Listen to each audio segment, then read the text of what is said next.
Hello, everyone. It's James and Lily here. Hello. we're we're adding this little chat to the very top of the show because today on Monday we heard the tragic news about Rob Reiner and his wife Michelle Singer-Reiner, who tragically died over this weekend. And we don't mention it in the episode because we'd already recorded the episode. Yeah. But weirdly, there was a reference to Spinal Tap, his first movie.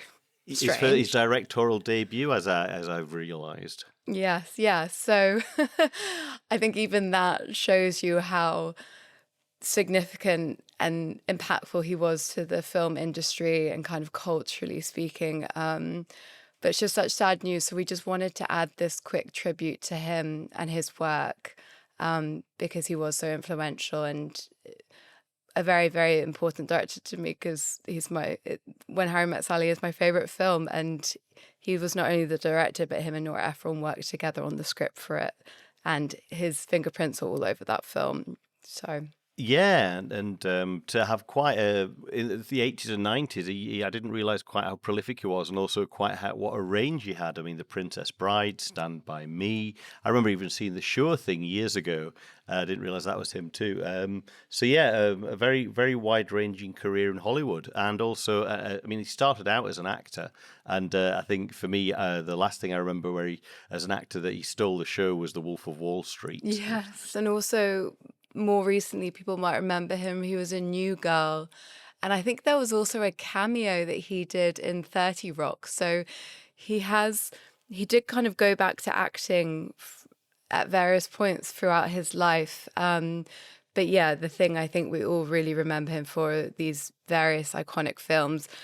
I was thinking he is kind of like the Stanley Kubrick of the mainstream movie because he has a classic movie in every genre, just like Kubrick. You know, When Harry Met Sally is the definitive rom-com.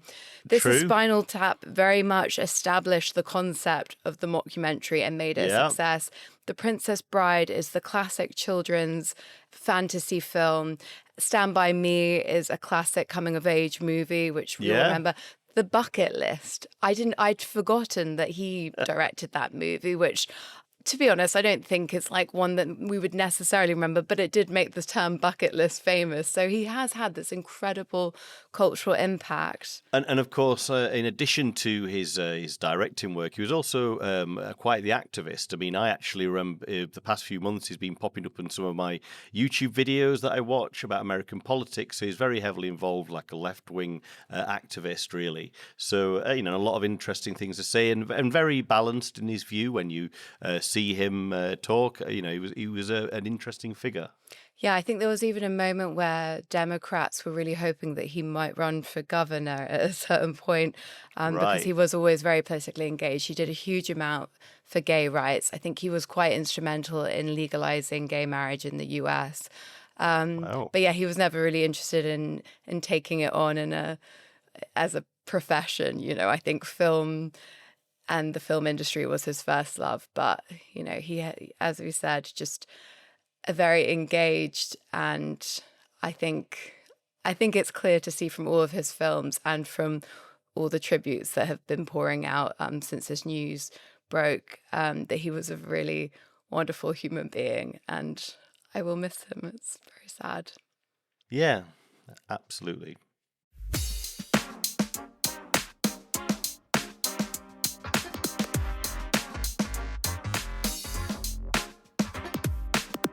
Welcome to Groovy Movies. My name's Lily Austin.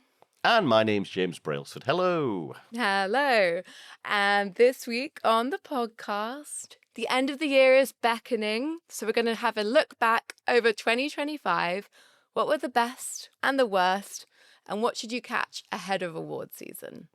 Yeah, and we'll also be looking ahead to what we're looking forward to at the end of this year and in 2026. But first, and for the final time of the series, James, give me some film news. Well, films that we've not seen seem to be having interesting times at the box office. So the sequel The sequel to the absolute cinema that was Five Nights at Freddy's, so Five Nights at Freddy's 2, has beaten Wicked for Good to second place behind Zootopia 2. So Zootopia 2, the Disney CGI animated film, is dominating the box office. Then it's Five Nights at Freddy's 2. And then surprisingly, I think for a lot of people, Wicked 2 in third place.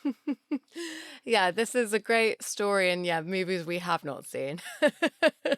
Yeah, I mean, Five Nights at Freddy's. I mean, have you ever played the game, Lily? I mean, I don't have you down as much of a gamer, but Yeah, imagine if this whole time I secretly was a major gamer.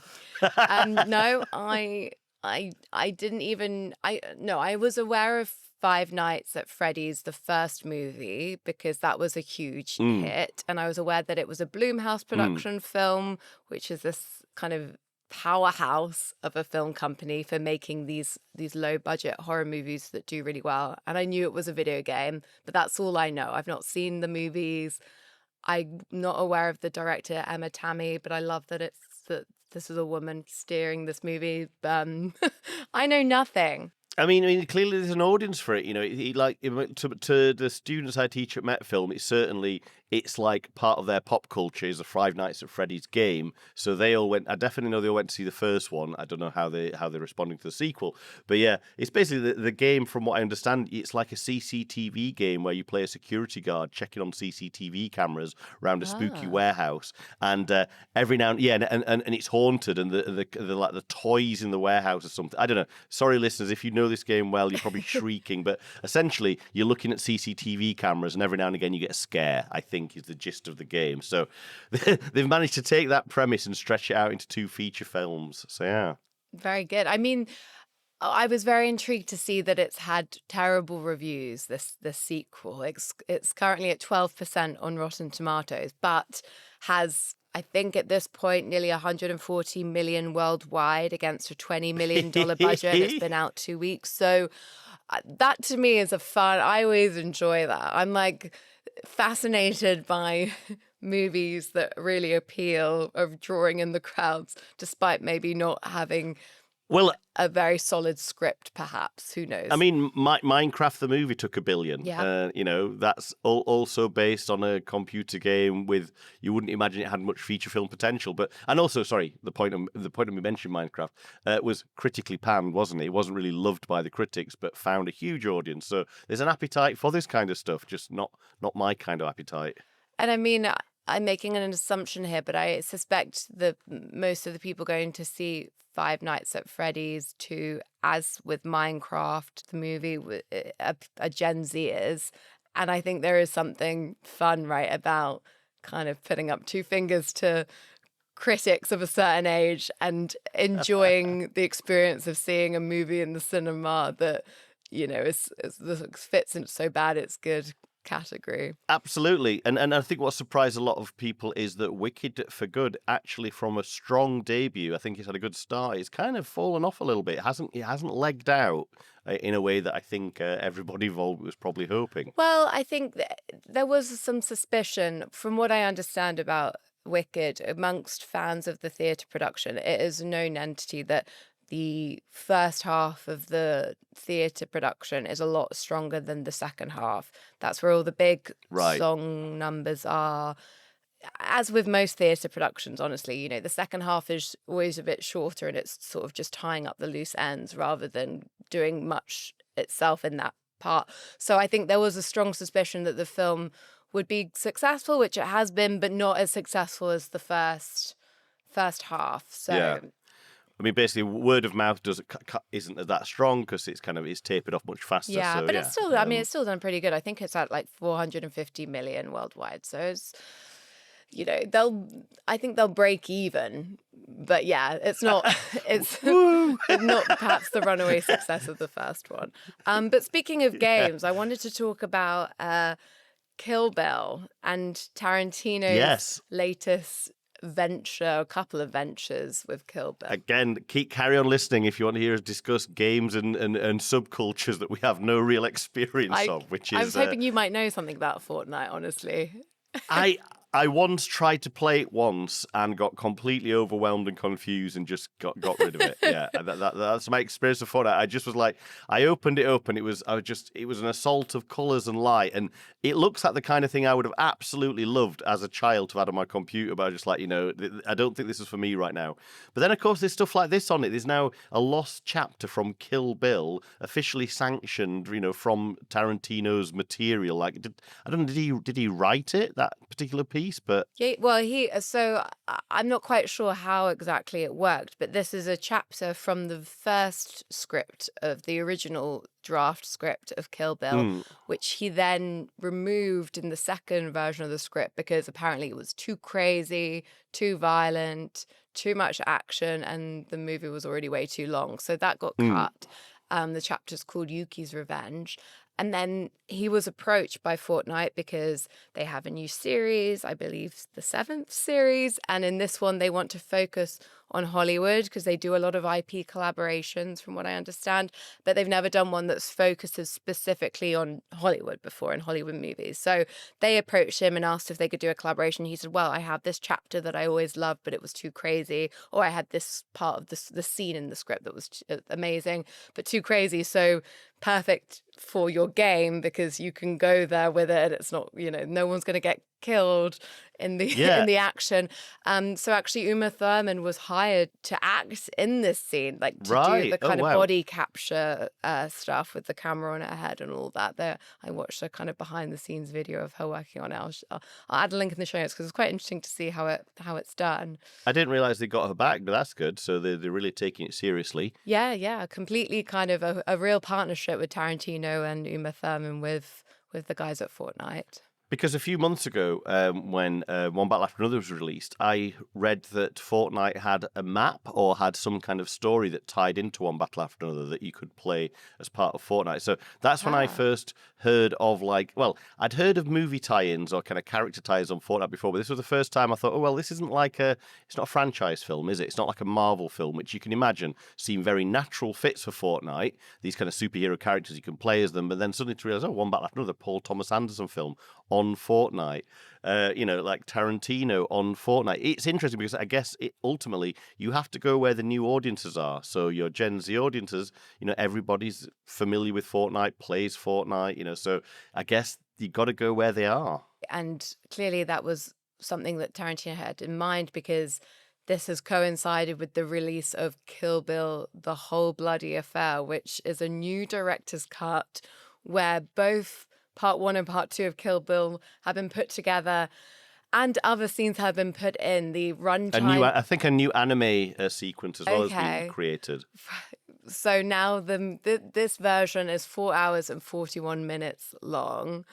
And you can with an intermission apparently. Thank which is God. a good thing. I mean, how on earth can you survive? So yeah, I guess obviously in mind he has the idea that hopefully on Fortnite we're going to introduce this movie to a new audience, a younger audience who hasn't seen it before. I mean, it's crazy. I mean, it makes perfect sense. It's completely crazy to me. I was reading that Fortnite has over 650 million registered players across the world. It made 5.7 billion. That's a conservative estimate last year. So it's huge, much bigger than movies. Oh, much bigger. I mean, the gaming industry has brought in much more money than the movies. I've forgotten when the crossover happened. It felt like it was sometime in the 2010s or around that era that it was the first time where the gaming industry made more money in total than the film industry, and it stayed that way ever since, I think. Yeah. And then the other thing I wanted us to talk about that I knew would really have piqued your interest, James, is Charli XCX made an announcement over the weekend. Well, yes. I have been following this closely ever since it came on my radar a few months ago that Charli XCX is going to be it's an A24 movie, isn't it? Right. Yeah. And into it. So I was like, okay, great. I'm following this one to see where this goes. Because, it also kind of tied in with the fact that it got leaked, quote unquote, leaked that Charli XCX was on Letterboxd. So you could follow a Letterboxd and see what kind of films he's watching. And, she's a cinephile, that's for sure. So I was very intrigued. But I don't know. I mean, Do you think Brat Summer will leg out for a third summer off the back of this film? Well, I guess that's what they're hoping would happen, right? So this movie is called The Moment. The trailer dropped last week, directed by Aidan Zamiri, and it is a mockumentary that follows Charli XCX as she prepares for her first ever arena tour, which strikes me as a smart idea. I like the sound of it. But to be honest, watching the trailer, I did find it slightly jarring that the cast includes Alexander Skarsgård, for example, as I think the tour director or a video director. And I think that to me is slightly jarring because like I feel like the joy of a mockumentary is that it feels like a documentary. Nothing is taking you out of the idea that it's Yeah. a documentary other than your own sense that this is a bit too crazy. But if you have well-known actors in the film, that feels like a bit of a jarring combination that you'll constantly be reminded that like I don't think I'll be able to be in the moment of the moment if I'm thinking about that. So I don't quite know how it No. works, but there is something very kind of smart and ironic about the fact that this movie clearly is meant to be about Charli XCX and her team trying to keep Brat, the hype around Brat and Brat Summer going. And obviously that's exactly what this film is trying to do. Or is this film Charli XCX putting like a line in the sand saying, right, that's Brat over. She's killing off Brat with this film. Because I have to say, I was surprised at how, I found myself cringing a bit at the humour. What I was expecting from the little bits I'd picked up, I got the impression, and it could still go there, by the way, this whole trailer could be a bit of a misdirect, but I don't think it is, which is that the idea that she was being stalked by a fan, which seems to get like a slight little hint in the trailer, but I thought it could be something which wasn't as silly as it's been presented, basically. I thought, oh, great, it's going to be Charli XCX on tour, but she has a problem with a stalker fan, so it becomes a thriller, something like that. That's what I imagine. But oh no, it's a goofy mockumentary, right? Okay, I guess. And I know that, James, you're not a big fan of the mockumentary. Is that fair to say? Do you remember I wanted I wanted us to do an episode on mockumentaries because What Spinal did I Tap say? 2 was coming out. Or maybe it was that one in particular you're not a fan of. Yeah, I think it's more that. I love Spinal Tap, I have to say. I love a good mockumentary. Yeah, I was going to say I don't think it's Blanket. But just that one in particular. That's fair. Well, we'll definitely be watching it, right? I'll be intrigued. And also, to see. I just felt like there was a disconnect between the kind of films that Charli XCX appears to be logging on her Letterboxd account and the kind of film this is. It's like, they seem to be quite far apart. It certainly didn't seem as cool as she is. I know.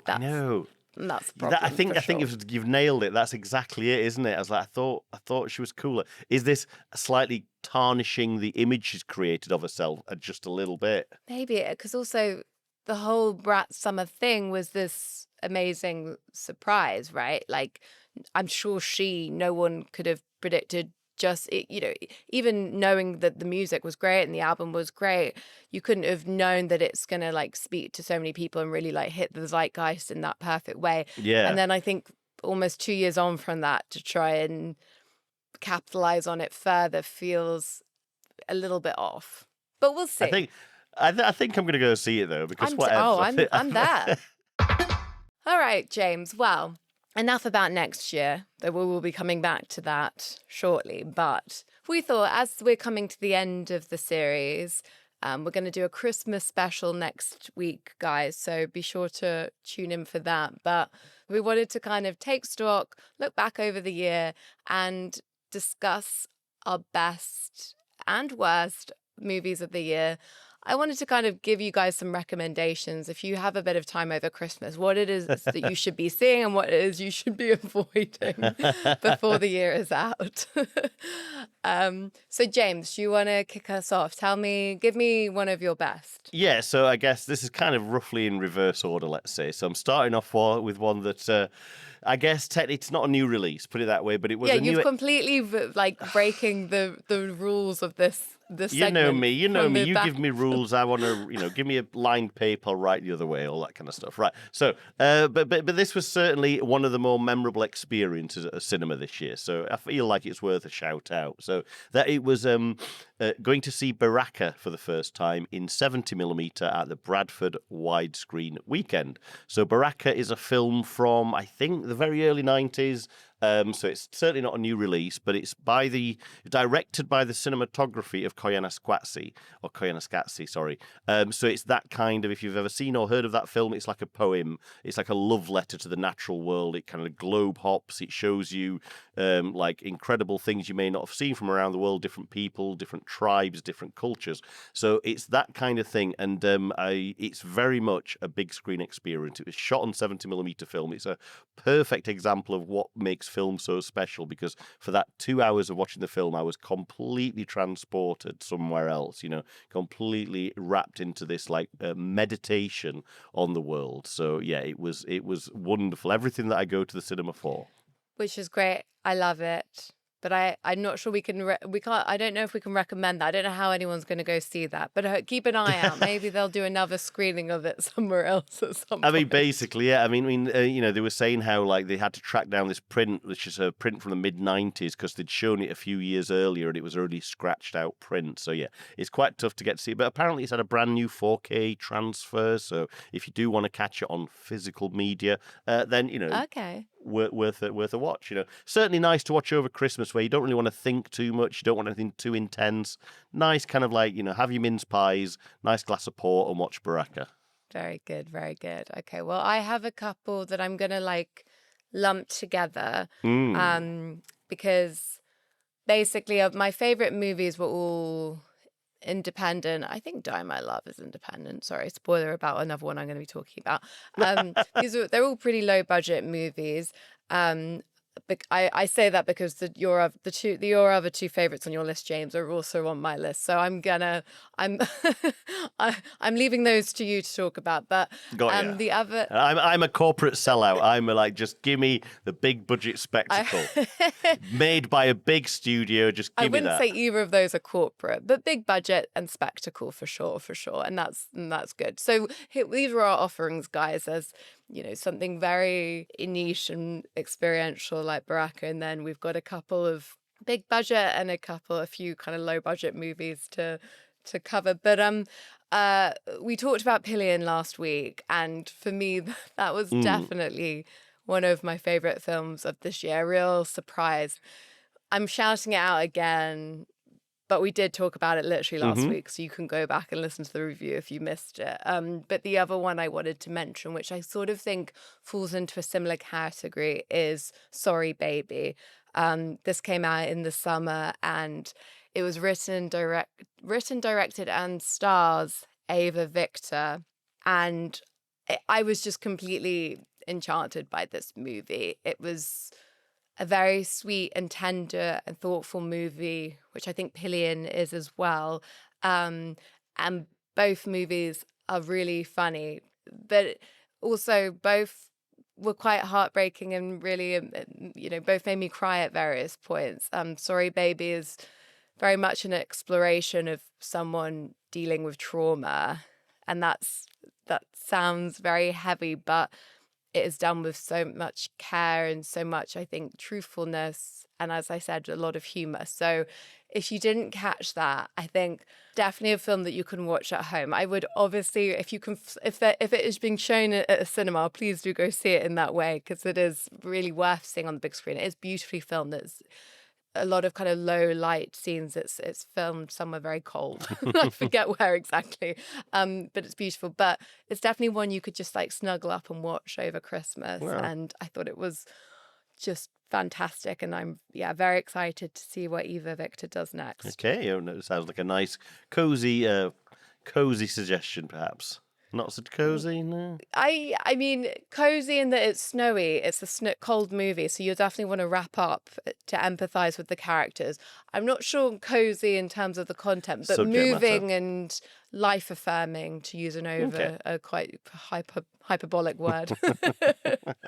Should we do a couple of worst, James? I don't want to leave them all to the end and leave on an I end see. note. Yeah, sure. I'm happy. I mean, one of my worst, just one that, because we do share one, but one of my worst definitely was Superman by James Gunn, summer blockbuster, meant to kind of rescue DC from like having, what was it, 6 superhero films flop in a row, like spectacularly. So this was the great, let's bring it all back. And yeah, it just didn't work for me. We've discussed it on the show, so you can listen to that episode of well, but just left me feeling quite empty and sad and worried about the state of where things are going. And I don't think anyone's going to. I don't think there's going to be a big audience for Supergirl. I mean, like, as much as the character is quite beloved in the comic books, not particularly one of the A-lister kind of superheroes, and it seems a peculiar choice as the follow-up to Superman. I don't know, because when I went to see Superman in the summer, it was a press screening. I mentioned last week that Warner Brothers do these big press screenings with a huge audience of fans, and the people there were a lot of people in Superman costumes specifically. And when Supergirl came on screen, everyone cheered. There was this huge, like, woo from the audience, so much excitement. I don't know, I don't have any context for that character, but there definitely seemed some excitement around her. But that's what I said. It's beloved by kind of fans of superheroes. Supergirl is like this wisecracking younger sister kind of vibe, even though she's cousin of Jor-El. But Kal-El, sorry. But I'm not sure. Like what I'm talking about, the big audience that you need. I'm not fully sure. It's I'm surprised it wasn't maybe Wonder Woman again, or just a slightly more recognizable character. But let's see how it plays out. I just think that Superman didn't get to 1 billion. I don't think Supergirl is going to get anywhere close to Superman numbers. That's my feeling of it. Yeah, I mean, you're probably right. Though I honestly think it's better to try a different character, the one that's been played out many times unsuccessfully. Because I think Wonder Woman has. There have been quite a few women superheroes that have kind of just fallen flat again and again. So I actually think if you're gonna do another superhero movie, as these studios insist on doing, I think she's probably a better bet. Like, if I was a young girl, I would like, she's kind of seems fun and kooky and kind of sparky. I think I could imagine myself going to see that as a 10-year-old. I don't know. But, it was funny with this one because last year, obviously, we had Megalopolis to talk about. For me, this year, there weren't that many mega flops, but also there weren't many huge, like, successes either. It was a bit of a middling year, I have to say, These smaller, both Pillion and Sorry Baby that I was just speaking about are first-time directors, or at least feature-length first-time directors. And that's brilliant, and it's reassuring to see that there are these great directors out there that's making a start. But there weren't, for me, that many big successes by bigger names. There just weren't that many tentpoles. For me, in terms of the real thing for me this year was I had committed to seeing a few more kind of big budget mainstream movies. Just while at the same time I was cutting my losses because I was like, they're all going really down. Yeah, exactly. I jump in just as things are getting rubbish. You were grabbing, I don't know whatever I was cutting away from, you were grabbing hold of or something. I don't know. Yeah, but I wanted, we were swapping places. We have this film podcast. So I was trying to be a bit more expansive and say yes to a few more things. I just feel like I've slightly that's fallen away as the years progress. But in the summer, I was very committed to it, and I did see Superman. I did see F1. And for me, they were all just fine. I didn't think they were terrible. I didn't think they were great. It was like, meh. So for me, there's not really been a best and a worst. It's just been the shades of meh this year. Yeah. I think that's what upset me more about Superman was that it was like, if I was being generous, I would say, yeah, of course, it's meh. Besides Superman, come on, you went to all the trouble of bringing Superman back, like the original superhero, and all you could come up with was a meh film. That's what really stings, I think, Lily. It's like, for me, superhero movies are always meh. So I was like, well done for not making a terrible movie. You did exactly what I expected. Good job, James. But on that note, that brings us to our mutual worst movie. Oh yeah, like you say, you're right. You're right, and it's not because it was that bad. It was just the promise of what we were expecting and what was delivered was that. That was the first time in a while where I felt proper disappointment. You know, you're not mad because it's bad. You're mad because you expected and you should have got better. That's what I felt about this one. Yeah. So we're talking about Materialists, directed by Celine Song, Well, we're sorry, Celine. whose first movie was Past Lives, and we both loved that movie, right? Beautiful story. Yep. It really, for me, I felt like it was really touching on an aspect of relationships that I hadn't really seen before on film, which was very special. And so I had high hopes for The Materialists, which stars Dakota Johnson, Pedro Pascal, I forget the name of the other guy. Chris Evans. Chris Evans, thank you. And it was about a matchmaker. Sounded like a fun potential for a rom-com. I'm really gunning for the return of the rom-com because it's been a while since we've had a good one. Yeah, same. I was like, I don't think she can fuck this up. This is what I thought. I was like, seems fairly like, let's go. Doesn't sound like it's going to be the most challenging film ever. Doesn't sound like that's fine. I just want a bit of a rom-com. In my head, I've got a rough idea of where we're going with it. And then the film just proceeded not to be that film, but not in a good way. No, I can't even put my finger on, but it was just the pacing was all off. The kind of everything felt off in a way that Past Lives rang true, even though I don't have a life like the characters have a life, but emotionally those experiences they were having and the discussions they were having, how it worked out for everyone, it all rang true. I don't need a rom-com to ring true, but none of it worked. All of it felt off. Everything just Yes, I think the main thing was that, well, the two things, everything felt off because I felt like the structure of the script was off. The pacing, the way that the different relationships played out felt wrong. It wasn't a love triangle, and I think that would have made a lot more sense structurally. I was completely expecting a love triangle. Like, it seems obvious. It's obvious. Pedro Pascal, Chris Evans, put them in a love triangle with Dakota Fanning. Dakota Johnson? Sorry. Put him in a love triangle with Dakota Johnson. It almost writes itself. Surely it writes itself. It was almost a bit sort of like, have we got to a stage? Have we got to this? Is this an issue with woke? Is what I'm wondering. Oh, wow. Have we got to a place where we think that we shouldn't be judging anyone for their relationship choices, so we're not going to show anyone doing anything wrong? Like, do we think that we don't want to see characters transgressing? Because I don't think, look at Lily Allen's new album. People cheat. Stuff happens. And also, like, we can still empathize with some of these decisions. So I didn't understand why there wasn't even a possibility of it being that way. Like, it had, that's odd.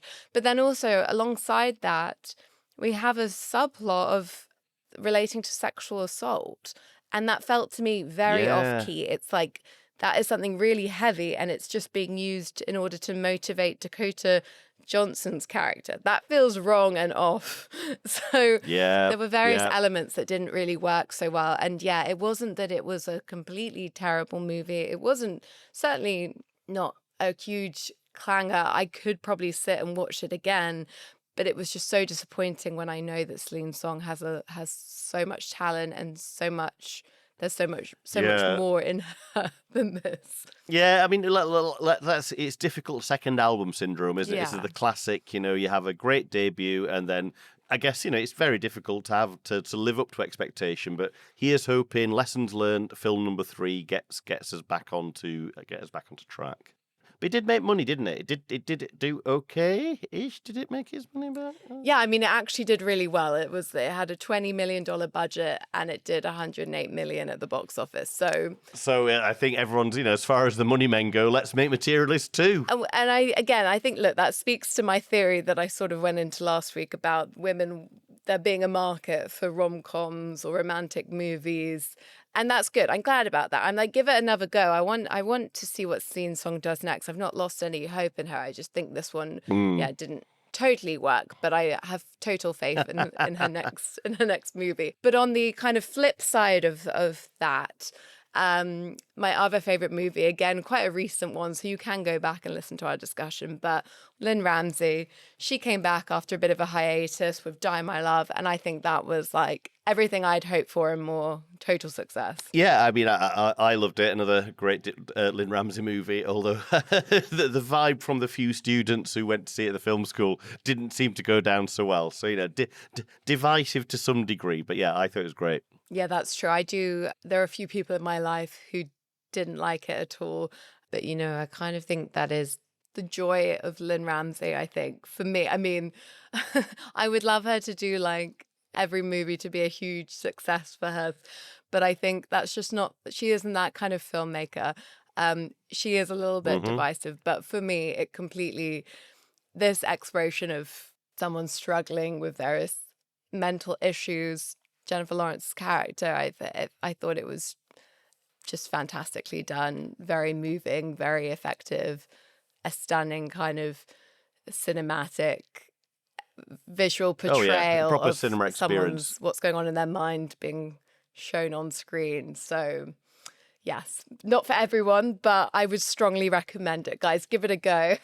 Yeah, I thought it was great. Should we do my last worst, and then we can finish on a couple of highs that we both loved? Yeah, of course, yes. Now, this was one that I was kind of looking forward to at first, but then very quickly, just everything I was reading was not encouraging me, and then you did actually you bit the bullet, and I mean, I guess you took one for the team here because you at least I swerved that bullet. So thanks for doing that, Lily. Oh, James, anytime. You're so welcome. So we're talking about Him, directed by Justin Tripping. So what initially made you intrigued by it?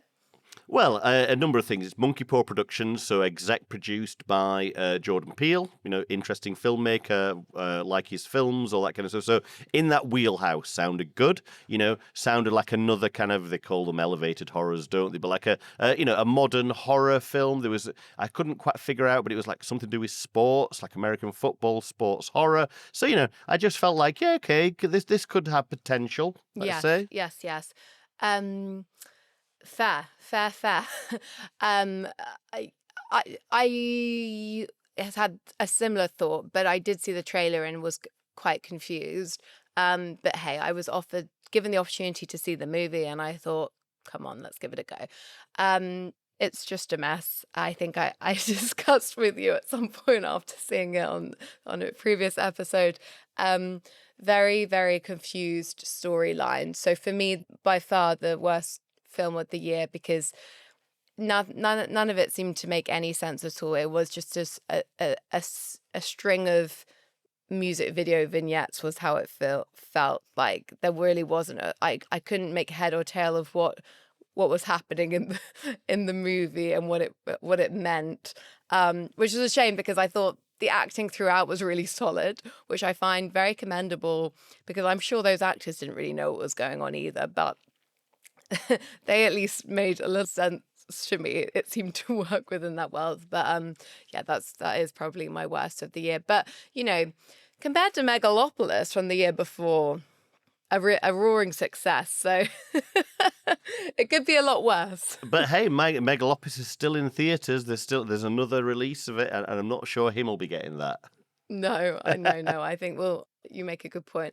Okay, so let's end on a high note, James. Let's talk about your second and first best of the year. Sure. Well, unlike yourself, who's gone for some lower budget indie hits, what can I say? I'm more, I'm more part of the machine and part of the man. So even though Warner Brothers were behind one of my worst films of the year, Superman, looking at my two favorite films of the year, they also Warner Brothers, which makes it especially sad that obviously we all know the news that's happening. So anyway, it does feel like, Lily, looking back on it, it's almost like a bit of a last hurrah for classic Warner Brothers, like releasing films in theaters that were made for theaters, that got a good reaction critically, that people turn up to see them. So we had Sinners, mid-budget horror film by Ryan Coogler, the first film to be shot by a woman cinematographer on the IMAX film format. So lots of interesting things happening there.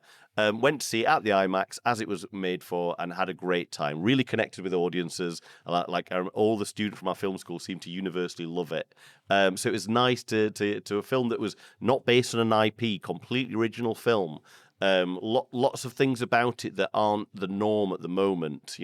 While it didn't make a billion, it did okay. It like No, it did. it's just I think it did pretty well. It was made for 90 million. It's made 360 worldwide, and there is a lot of hype around the movie for the awards mm, season next year. So it probably will go back into cinemas, at least in the US, probably the UK as well. So I think it's not bad. And like we said, it's an original story and by a director. It's directed by Ryan Coogler, who's not a huge name. So that's pretty good, I'd say. Yeah, I mean, but and again, carrying on, I hadn't fully appreciate how like Ryan Coogler is essentially, apart from Black Panther 2, in every single film he's worked with Michael B. Jordan. I hadn't quite clocked that until I watched Fruitvale Station recently, Ryan Coogler's first film. But anyway, yep, Sinners, excellent film, a filmmaker who's just getting better and better with each film. And then finally, my number one pick is Paul Thomas Anderson's One Battle After Another. For me personally, a new Paul Thomas Anderson film is always like a bit of an event. And because I know that he's a filmmaker who very much prioritizes shooting on film, creating film prints, I know that when I go to see one of his films, if I track it down, I can go see it on film, which I love.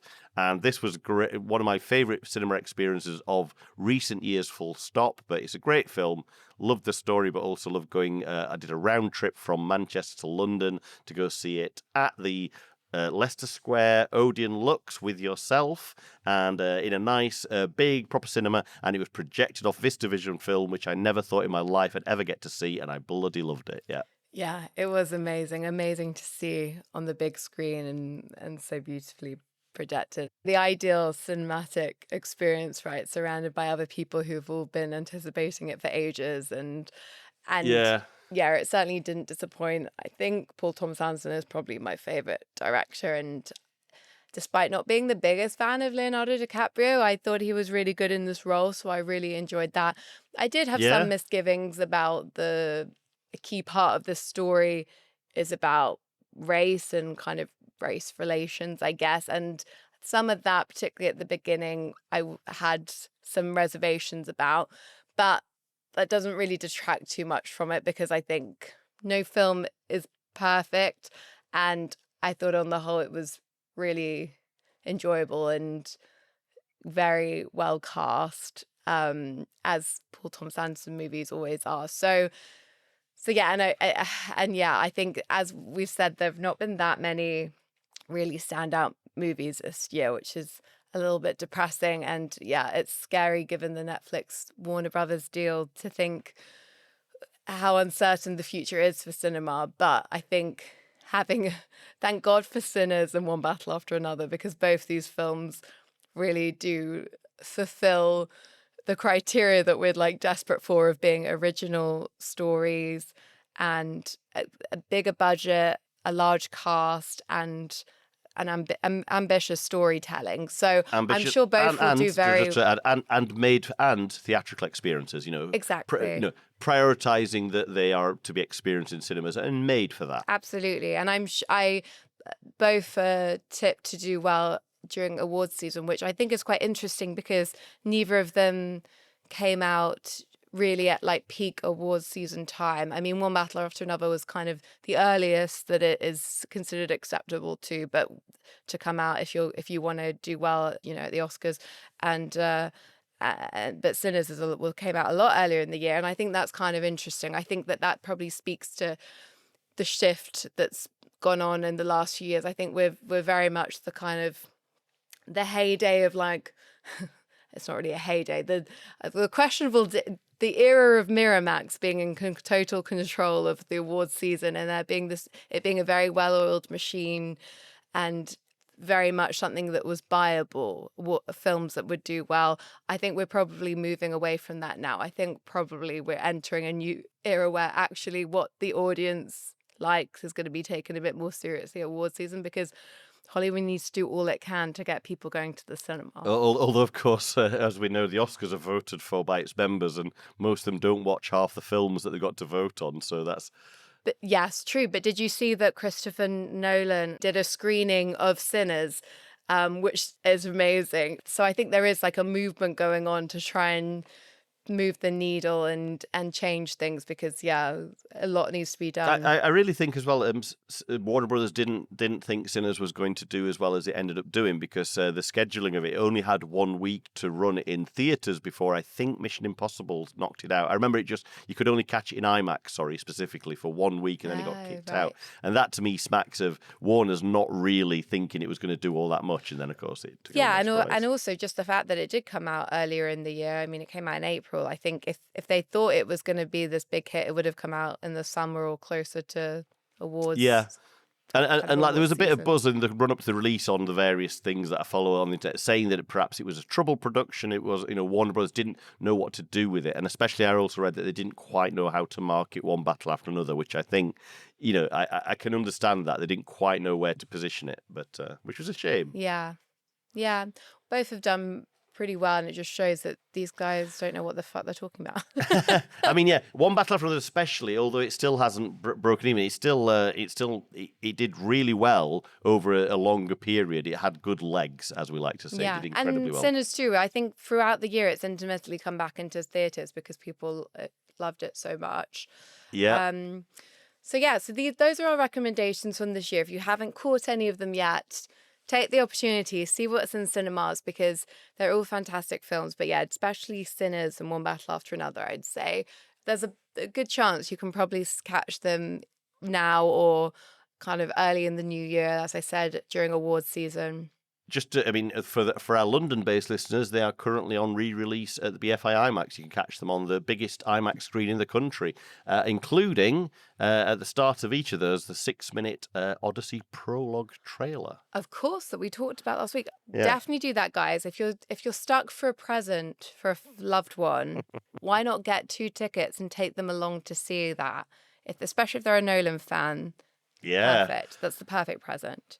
I mean, if I lived in London now, I'd be going to see one of those films again. A, because they're a good film, but B, because of the prologue trailer. I mean, I sat through the goddamn Rise of Skywalker just because it had the Tenet prologue in 70mm at the start of it, and it was worth the entry fee for the Tenet 6 minutes of Tenet, not worth it for the actual film. Yeah, Leo told me that he listened to you saying that on the podcast and was cracking up. This is the level of commitment. That's the level. That's what it takes. That's what it takes. Okay, so that was 2025. We're just going to quickly give you some recommendations of movies to look out for straight ahead because there are a couple of interesting things coming out at the end of December, but then also on into 2026. So, Marty Supreme, Josh Safdie's new movie. You've probably seen some part of the marketing machine around this. They've gone really crazy with it. We've seen Timothée Chalamet on the red carpet with Kylie Jenner and matching orange. I believe orange is the color of Marty Supreme. Maybe it's kind of a brat green thing, let's make this color iconic. And I recently watched an Actors on Actors video with Gwyneth Paltrow, who's also in Marty Supreme, talking to Jacob Elordi about their respective movies. I follow an Instagrammer who's a film critic, and she reviews those Actors on Actors, right? She gives them scores. Oh my God, love it. Specifically because for watching while she does her exercise on a running treadmill. And that specific Actors on Actors that you just mentioned, I haven't seen it myself. She gave that an absolute low mark. She said that they didn't seem prepared. They didn't seem to really have much to say. They weren't sure why they're there. So I don't know what they said, but it's funny you mentioned that specific one because that got trashed on this particular Instagrammer's reviews of these Actors on Actors. Well, to be honest, I thought it was a slightly odd coupling because these are actors of different generations, different genders, different ages and context, So I think for them it was sort of small talk. It was like first getting to know each other. It did feel quite flirty, I have to say. They were very complimentary of each other. But yeah, I didn't think that it would compared to say Alexander Skarsgård did one with Stellan Skarsgård.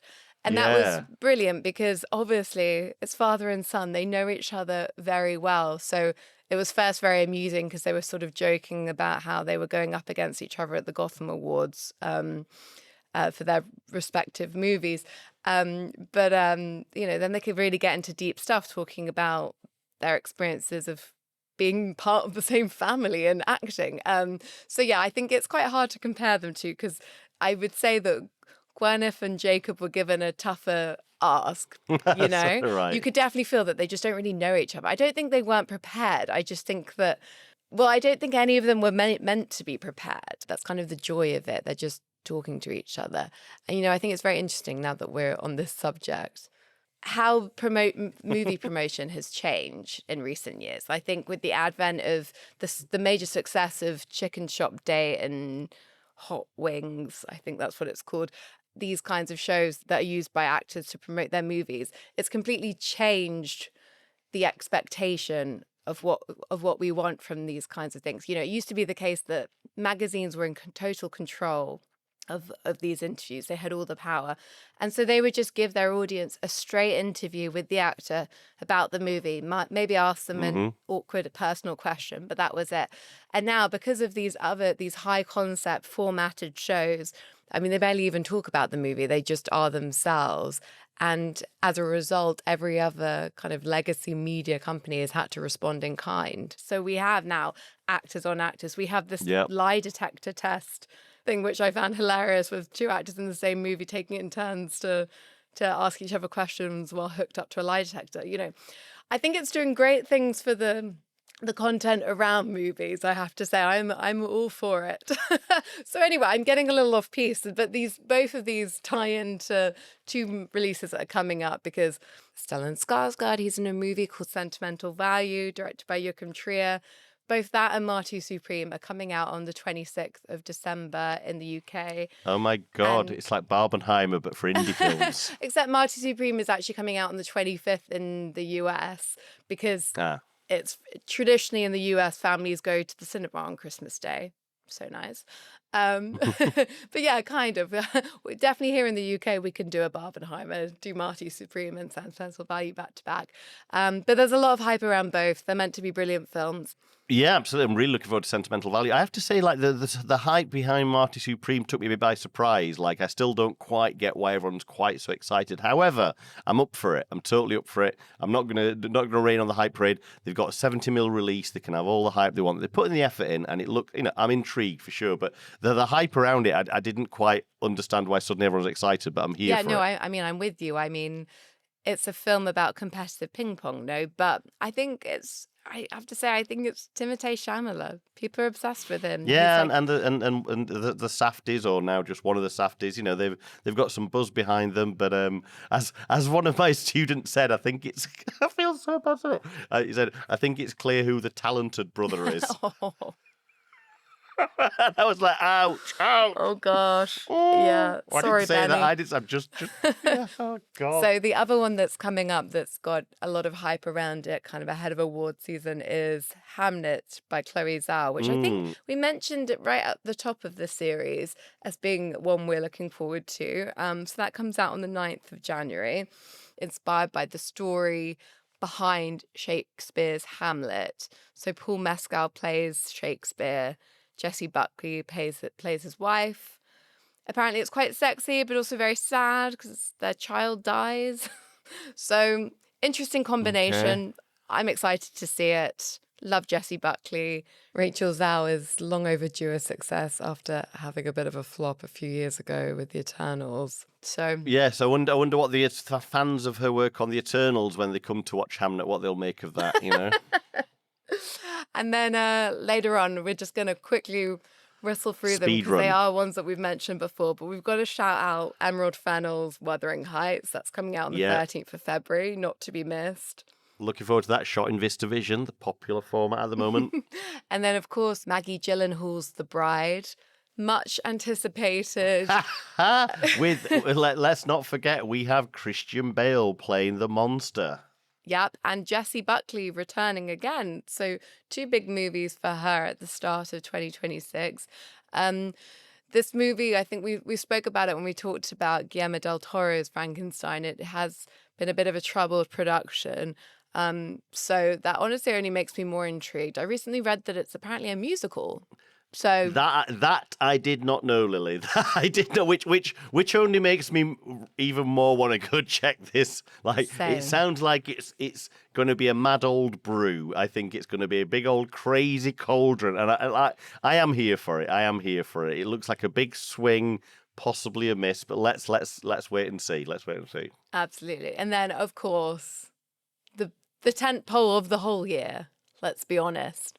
Lily, let's reflect back on the time before we went to see the Odyssey and how perhaps your cinematic journey has changed. Can you remember the times when we talked on conversation like, surely we don't need to book at midnight on the dot for our tickets to go and see Oppenheimer in 70mm? What's the plan this time round, Lily?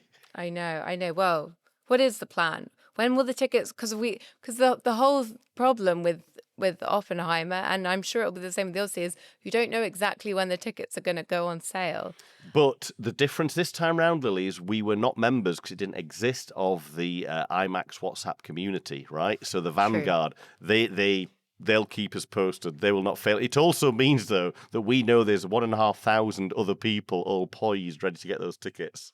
Yeah, it's true. Okay, but we'll be ready. 17th of July, baby. We'll be there, front and center, 10 a.m. What I will say, though, is yes, there's heavy traffic on getting BFI tickets. It's really hard, right? But Manchester Print Works, where I live in Manchester, they're going to, fingers crossed they've got it. They've got the projector. What they can't guarantee a year in advance is the goddamn projectionist. So we're hopeful we'll get the film print. And the last year at Oppenheimer, you could always get tickets for each performance. It was packed, but it wasn't like the BFI. So just a little hint there. There you go, listeners. If you're close to Manchester or have the wherewithal to make the journey, it'll be a lot easier. Okay, and then looking kind of way further down the line, nearly a year from now, June Part 3 will be coming out on the 18th of December, the final part of Denis Villeneuve's Dune series.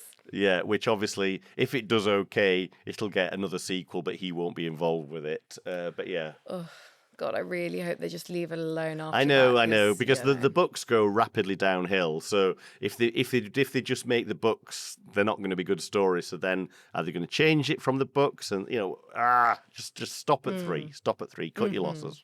Yeah, but I'm very excited for that. I'm hoping. Same. I have high hopes that it will be a visual spectacle that, like the first two have been. Yeah, and shot on IMAX film as well. Good lad, Denis. Good lad.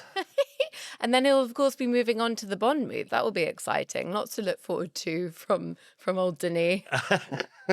And again, I'm really looking forward to. The question is, will Denis Villeneuve's reimagined Bond film still not be your cup of tea? Because the Bond franchise isn't your cup of tea. Can Denis Villeneuve do anything to move the needle? We wonder.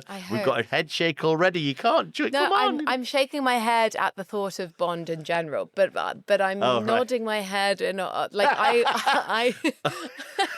It was both a yes and a no. I got you right. Okay. I'm just like one of those nodding dogs in a car. Like it's all over the place. But if anyone can give me a Bond that I can get on board with, I believe Denis can.